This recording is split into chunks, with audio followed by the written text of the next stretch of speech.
Recently, in a conversation with someone, I was asked, what made you realize you were transgender? And it was weird because it's never really been phrased like that before. Typically, when someone wants to ask a similar question, they'll word it like, what made you realize you were trans? Or how long have you felt this way? It's never really worded in a way that makes it seem like there's one singular event that caused me to become like this.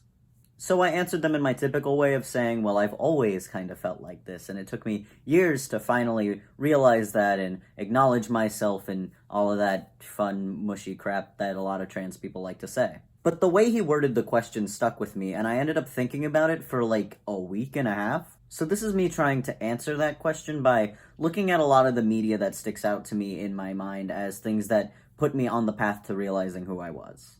If we exclude all the times I played as a boy in video games with a gender choice, the first real piece of media that sticks out to me as something that kind of threw me on this path was a 2008 documentary about the pregnant man. This documentary follows Thomas Beattie, who is a transgender man and transgender rights advocate who decided he was going to become pregnant when his wife at the time was unable to do so. And when I decided I was going to make this video, I found a copy of this documentary and attempted to watch it and realized I really couldn't anymore.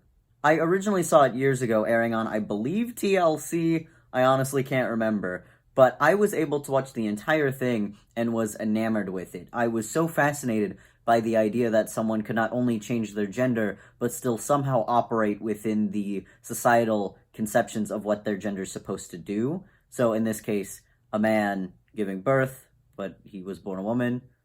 So that, there was a lot to comprehend as a child for me. And unlike what the media likes to say, where trans people's existence will confuse children and make it hard for them to understand themselves, this sort of unlocked something within me. But while my childhood brain latched on to the idea that I too would be able to become a man someday, it sort of forgot all of the negative aspects of this documentary. And that's not to say that the subject of the documentary, Thomas, is one of those negative aspects. I honestly find him to be a very compelling figure, and his story, at least in this documentary, the story that's presented, is very heartwarming and very easy to get invested into. The negative aspects are the people around this story, that being the media and the town he lived in's reaction to it all. Some of the things these people were saying were so heart-wrenching to hear, and I'm surprised that it elicited such a visceral reaction from me now, years later.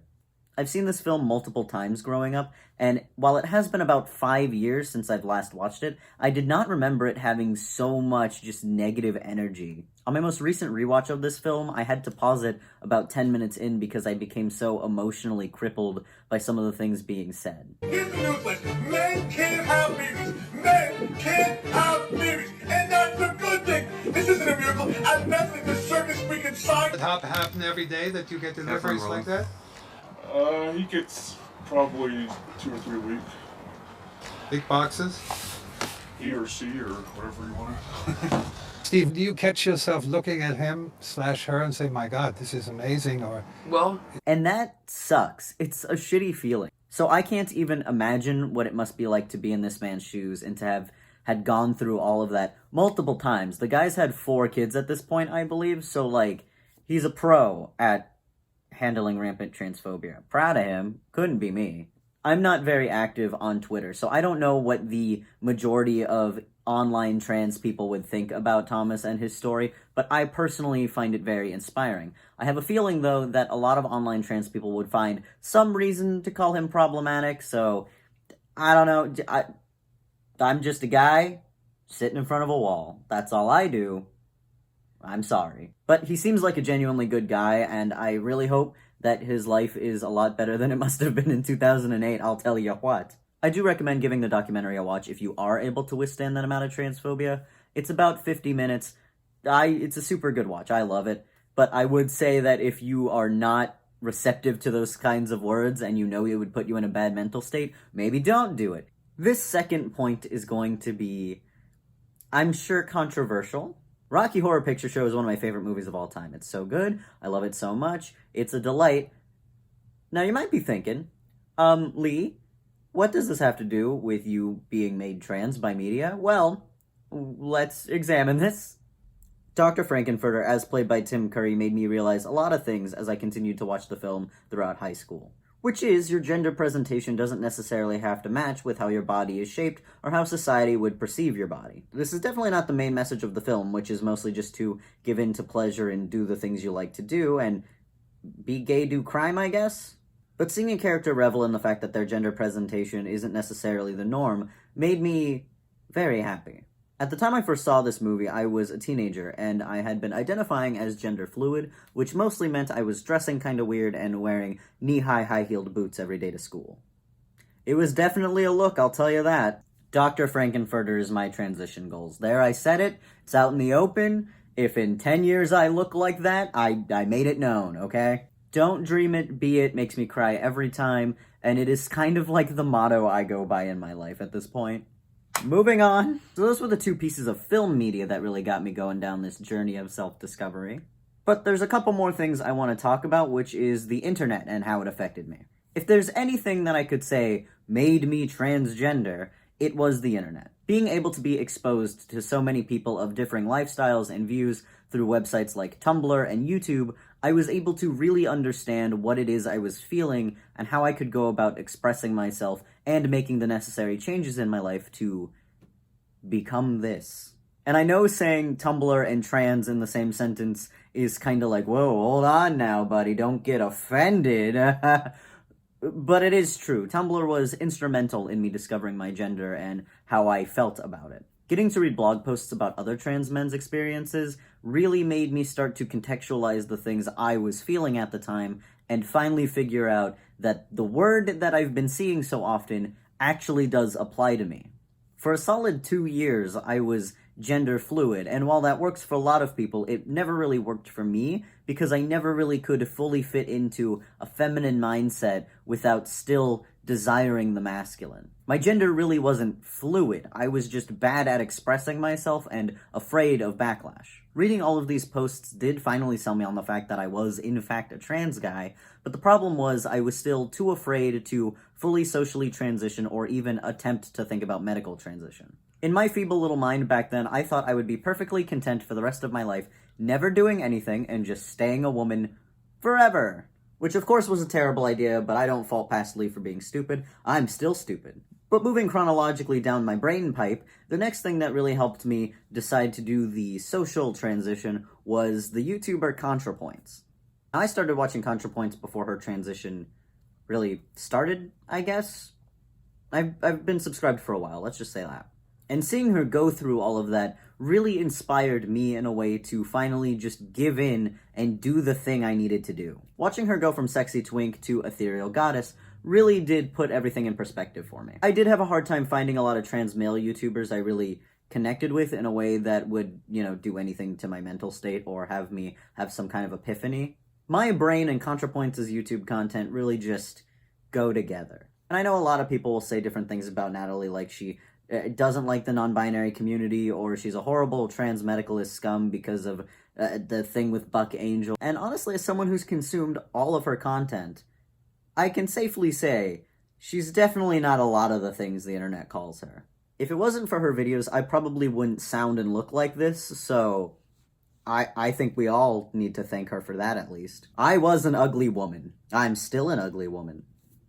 But Natalie just implanted within me the desire to fully transition. I needed a kick in the pants to really get me on that next level, and this is gonna take a lot out of me mentally to talk about. And I feel as though I'm either going to lose all of my subscribers or get murdered, mostly just because I know how the internet feels about this person, and I'm an idiot. Calvin Guerra was the final nail in the coffin that made me finally make the appointment to get testosterone injected directly into my eye holes. And I think it was because seeing someone younger than me further along in a transition just sort of short-circuited my brain and filled me with rage, I think, but also inspiration. I'm in my early 20s. I should have been further along than I was. I had all of the means to do so. I had people in my corner telling me where to go. I had the support of so many friends, and I just didn't for some reason. Maybe it was my fear of doctors. Maybe I was scared about how my mom would react. But in all honesty, it was just stupid hesitation. I knew what I wanted to be, and I just kept putting it off. And then in my YouTube recommendeds, I see a video about some teenager getting top surgery, and I finally lost it. Now, I want to say, I'm very happy that Calvin was able to get the access to gender-affirming care at the age he was able to. That's amazing, and there are so many people who aren't as lucky and fortunate. However, I was jealous. I'm a jealous person, and I'll admit it, I was jealous of a child. It's funny to me that my younger self had these more vivid experiences with media that really turned the tides of how I saw my own gender. Meanwhile, my adult self just got pissed off at some kid on YouTube and just marched right down to my clinic. But it is the combination of these things that made me trans. While watching that documentary and having that spiritual kinship with Dr. Frankenfurter made me realize there was something different about me that I needed to explore. The internet really did unlock everything and put it into a context that I was able to more clearly see. Tumblr was able to give me the words to describe myself and my gender identity with, while ContraPoints was able to give me someone I could look up to, while also learning some of the finer points from. That's not to say those are the only places where I was able to get any sort of information from off the internet. The internet's a big place and I've seen a lot of stuff on. And there are some amazing trans creators out there that you can learn a lot from. I personally just got more out of ContraPoints, which, you know, take that for what you will. None of these things really made me trans, but they were able to give me insight and new words and new ways to think about the world that I was able to finally come to this point. And I think it is important in a way that we all look back at the things that shaped us as we become adults. It was interesting to go through my memory and also rewatch that documentary as an adult who's transitioned. As of right now, I'm over a year on testosterone and my top surgery date has been scheduled for January 7th, 2021. I'm terrified. Speaking of my top surgery, I have a link to a GoFundMe in the down there. If you want to donate, it'd be really helpful. It's very expensive. That's it, I guess. It was a weird question that made me make a YouTube video, so thank you for that. Thank you so much for watching. If you enjoyed the video, please give it a like, or, I don't know, you could subscribe to me, I guess. That'd be nice. In the comments, tell me about some pieces of media that made you think a little bit differently about yourself. Now, if you excuse me, I have to go back to transsexual Transylvania.